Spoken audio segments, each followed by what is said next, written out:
बिहार में होने वाले छठ पर्व पर पूरे विश्व की निगाहें होती हैं, क्योंकि बिहार के लोग पूरे विश्व में फैले हुए हैं और स्वाभाविक तौर पर पटना के छठ घाट की अपनी अहमियत होती है और उसके लिए तैयारी भी बड़े पैमाने पर की जाती है।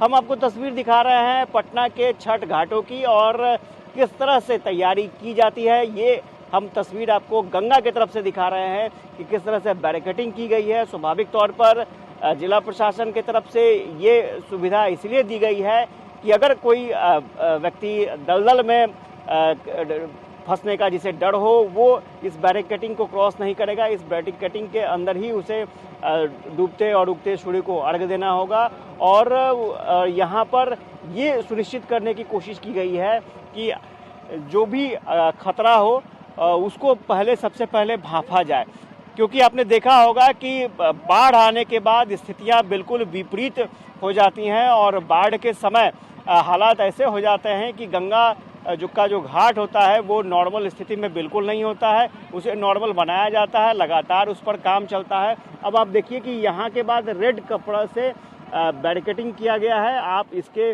बाद नहीं जा सकते हैं। आपको अगर अर्घ देना है तो बस ये जो अच्छे घाट हैं वहाँ आप अर्घ दे सकते हैं। अलग व्यवस्था की गई है और ये सुनिश्चित करने की कोशिश की गई है कि कहीं किसी को कठिनाई ना हो। सबसे बड़ी बात यह है कि गोताखोर भी बड़े पैमाने पर लगाए गए हैं, जो लगातार मॉनिटरिंग करेंगे, देखेंगे कि कहीं किसी व्रती को कोई परेशानी ना हो। पुलिस की वैसी ही व्यवस्था की गई है।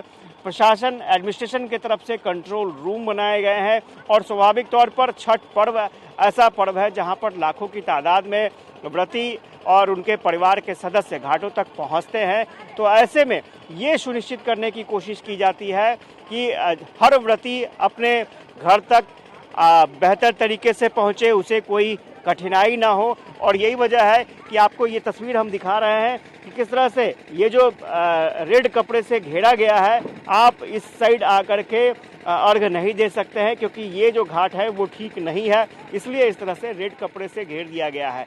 और स्वाभाविक तौर पर आप देखिए ये कोशिश की जा रही है, बैरिकेडिंग की किस तरह से लगाया जा रहा है। आप देखिए यहाँ पर बैरिकेडिंग किया जा रहा है, क्योंकि इसके आगे आप नहीं जा सकते हैं। और पहले ये बैरिकेडिंग किया गया था, लेकिन जब ये घोषित हो गया कि ये घाट जो है अब काम का नहीं है, तो अब बैरिकेडिंग को दूसरे जगह शिफ्ट किया जा रहा है। लेकिन इस तरह के बैरिकेड लगाए गए हैं।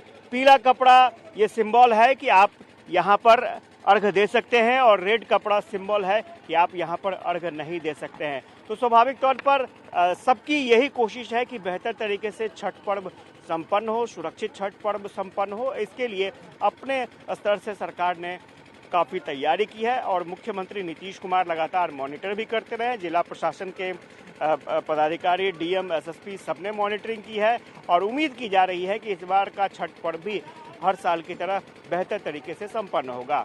कैमरा पर्सन श्याम के साथ आशुतोष चंद्र, कशिश न्यूज़, पटना।